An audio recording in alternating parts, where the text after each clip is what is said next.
प्यारे बच्चों, आज हम बात करेंगे भगवान श्री कृष्ण के बारे में। भारतवर्ष महान है।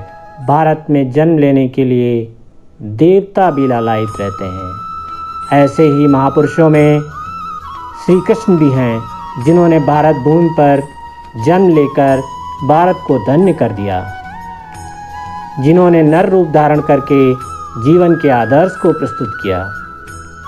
कृष्ण वासुदेव और देवकी की 8वीं संतान थे।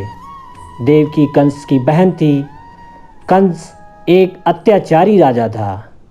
उसने आकाशवाणी सुनी थी कि देवकी के 8वें पुत्र द्वारा वह मारा जाएगा। इससे बचने के लिए कंस ने देवकी और वसुदेव को मथुरा के कारागार में डाल दिया। मथुरा के कारागार में ही भादो मास के कृष्ण पक्ष की अष्टमी को उनका जन्म हुआ। कंस के डर से वासुदेव ने नवजात बालक को रात में ही यमुना पार गोकुल में यशोदा के यहाँ पहुँचा दिया। उनका लालन पालन गोकुल में हुआ था। यशोदा और नंद उनके पालक माता पिता थे। बाल्यावस्था में ही उन्होंने बड़े बड़े कार्य किए, जो किसी सामान्य मनुष्य के लिए संभव ही नहीं थे। अपने जन्म के कुछ समय बाद ही कंस द्वारा भेजी गई राक्षसी पूतना का वध किया। उसके बाद सक्टासुर, तृणावर्त आदि राक्षस का वध किया। श्री कृष्ण की शिक्षा दीक्षा गुरु संदीपन के आश्रम में हुई।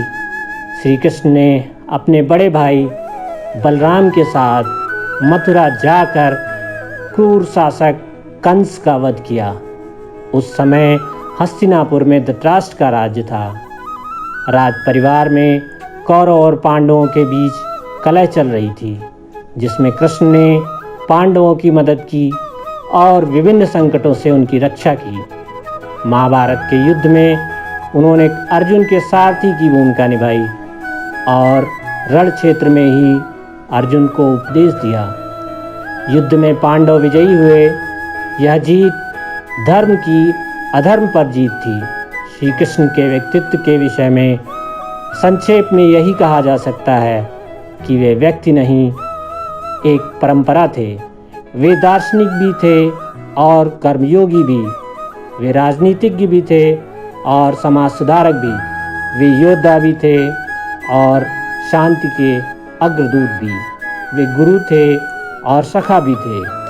इसीलिए भगवान श्री कृष्ण को भक्त कई नामों से पुकारते हुए भजन करते हैं।